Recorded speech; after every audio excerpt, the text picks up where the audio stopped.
This is nScreenNoise. My name is Colin Dixon, founder and chief analyst at nScreen Media, and today is July 16th, 2020. YouTube's TV's increase in price from $50 to $65 shocked many people, me included. But here's the thing, it probably wasn't enough. According to analysis by Moffett-Nathanson, they estimate that for every subscriber, $61 of the $65 goes directly to pay for the content that the service delivers. That means there is just $4 left for all the other expenses incurred by the platform and for any meager profit that it may be earning. And I suspect it is not earning very much at all. Simply put, YouTube TV is a terrible business.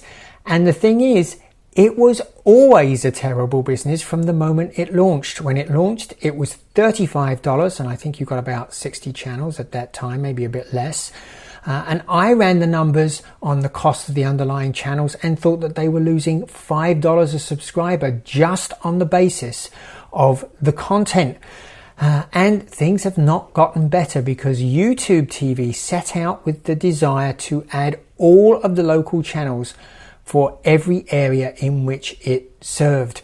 And it's pretty much done that. But the problem is that local channels are very expensive.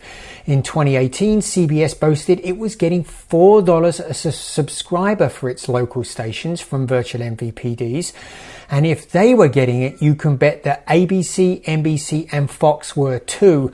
And that means $12 a month is going right out the door to those 4 broadcast stations.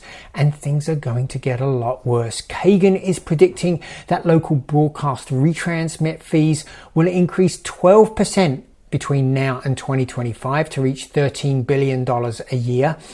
And with no profit on YouTube TV, it will be forced to pass along the increases to you. And you can bet that it will do that.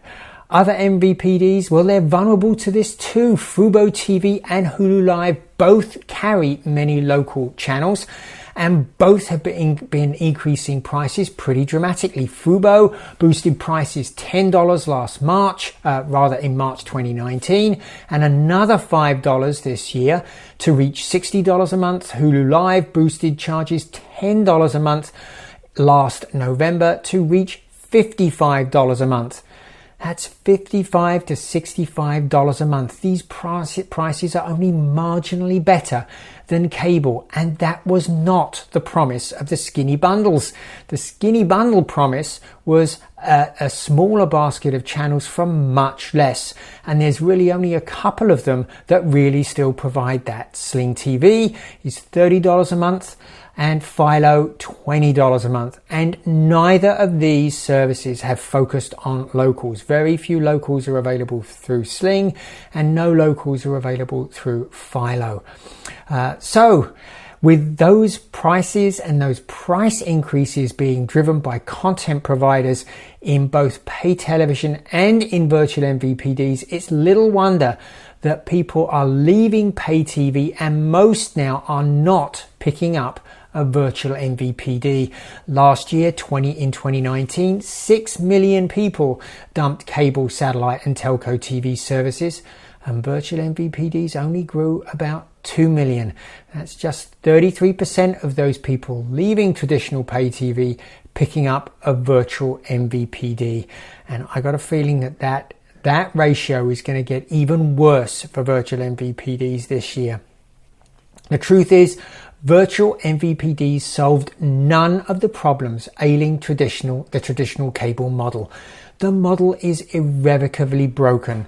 Content providers have no incentive whatsoever to hold back on price increases, and many are focusing on their own online services. For example, of course, Peacock launched on the 15th, just yesterday, Wednesday, and they would much rather people were watching their content through their apps.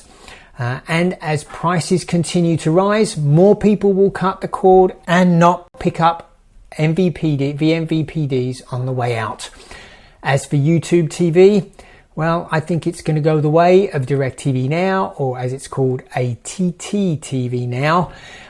It raised prices dramatically a couple of years ago when it cut all offers and basically doubled the price. And today it has half the subscribers it had just 2 years ago. I got a feeling when YouTube TV's price increase kicks in at the beginning of next month, a bunch of people are going to leave.